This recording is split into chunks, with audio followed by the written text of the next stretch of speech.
Good morning. Get ready with me for a day where I'm not really sure what's gonna happen.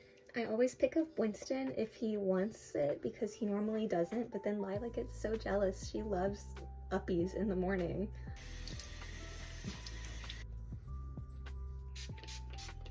When I say that I don't really know what's gonna happen today, I mean that I have work that I need to do and I have a lot around my house that I need to do, and that was the plan for the day. But I might be going to the hospital. If you're new here and you don't know, or maybe you've forgotten, because I really don't talk about it a whole lot on here, I am type 1 diabetic. I wear an insulin pump. Yesterday when I was at Disneyland, my blood sugar was high literally the entire time we were there.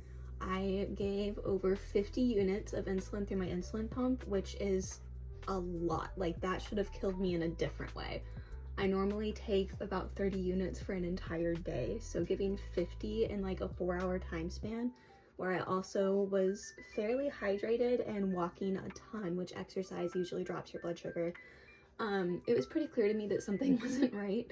So when I got home, I did a injection of insulin, and then pretty soon after that, my pump wound up failing, which makes sense. Clearly it wasn't working correctly. Anyway, when I got home, I also decided that I should probably test for ketones, because ketones happen when your blood sugar is too high for too long, and basically it is when your blood starts to become acidic, and it literally starts to dissolve your organs, and that's not fun. And at this point I was feeling pretty crappy, so I was like, I'm gonna test and see if those are, if we have any. So you take a little strip, you pee on it, and then you compare it to this graph. Ideally it's gonna be negative. When I got home yesterday, mine were here. That's the highest I've ever seen them in my entire life, and I've been diabetic since I was 2. Like, I was not even in DKA when I was diagnosed. I've never been in DKA, so that was scary to me. So I started pushing a lot of fluids, and I was testing my ketones literally every hour. It took about 2 to 3 hours for them to start coming down and for my blood sugar to start coming down as well. I finally got my blood sugar back under control. I put on a fresh insulin pump, and my blood sugar has been fine since then. When I went to bed last night, my ketones were back into the trace to none range, which is ideal. And then today when I woke up, they are back into the pink range. So right now I have small to moderate amounts, and that's not ideal. My blood sugar is fine. It's actually almost low right now.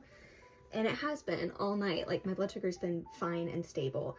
So the fact that I have ketones again is extra concerning. And I don't feel great. I'm really groggy and kind of almost like shaky, and my eyes are really tired, which that's really not a good sign.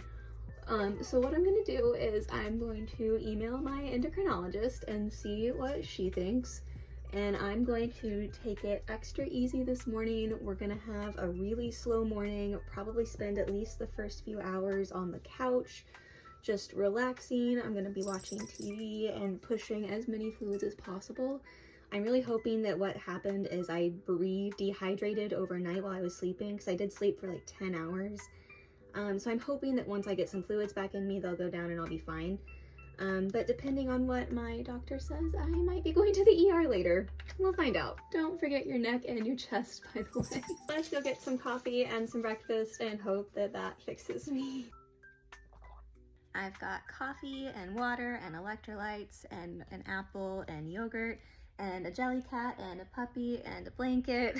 Cross your fingers for me that I don't have to go to the hospital. I will see you all tomorrow, and I guess we'll find out where. Bye.